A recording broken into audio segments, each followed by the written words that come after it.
Emmerdale villain Celia fears she's losing Rye and dramatic ITVX episode. A mother who controls everything until she doesn't. Tonight's chapter lets a crack of daylight in, and I think that's where the real danger starts. Rye has been Celia's blunt instrument for months, charming in daylight, terrifying in the shadows, while she puppeteers the drugs and exploitation ring that's ensnared April and Dylan. It's clear their partnership works because he obeys and she orchestrates. But in the ITVX episode, the balance shifts ever so slightly when Rye's focus drifts from business to Laurel. Their connection grows in a quietly human place, the grave of Ashley.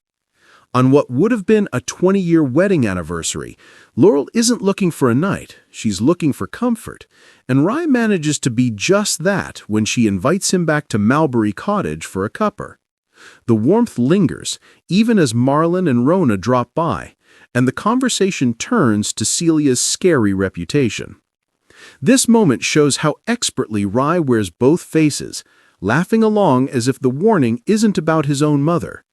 Then comes the slip, or maybe the reveal. Rye matter-of-factly names Celia as his mom, and the room changes temperature. I think he enjoys the frisson, its power, after all, to decide when truth lands. And yet, the gentler tone with Laurel hints at something he doesn't perform around Celia: ease. He likes who he is in her kitchen.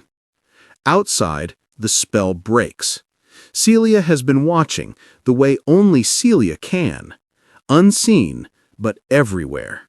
She rings, tests, probes, and he lies without flinching. He's on a job in H.H. Houghton. It's clear she hears what we do between the words: disobedience. For a woman who runs the world by keeping it under her thumb, a single false answer is an alarm bell. What I think is fascinating here is how the show frames control. With April and Dylan, Celia corrals with fear. With Ray, she corrals with love, weaponized as leverage. If he's willing to lie, the leverage slips. This moment shows how Laurel becomes more than a soft distraction.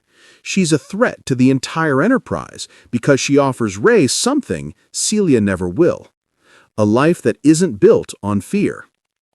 Back at the wolf pack earlier, Rye blended in. Jokes, small talk, the careful social stitching that makes predators invisible. But the second Celia steps into the picture, the mask tightens. You feel the tug-of-war beginning, son versus soldier. It's clear Celia senses it too, and that unsettles her far more than any police presence ever could. So where does this leave the village? Laurel, caring and curious, is inches from a man whose day job would destroy her. Marlon and Rona have clocked the warning signs without knowing how loud they are. And Celia, for the first time, has a Ray she can't fully predict. If love loosens his loyalty, the empire wobbles. But when empires wobble, they crush whatever's nearest. Is Rye about to choose tenderness over terror? Or will Celia tighten her grip and remind him exactly who made him dangerous? Think.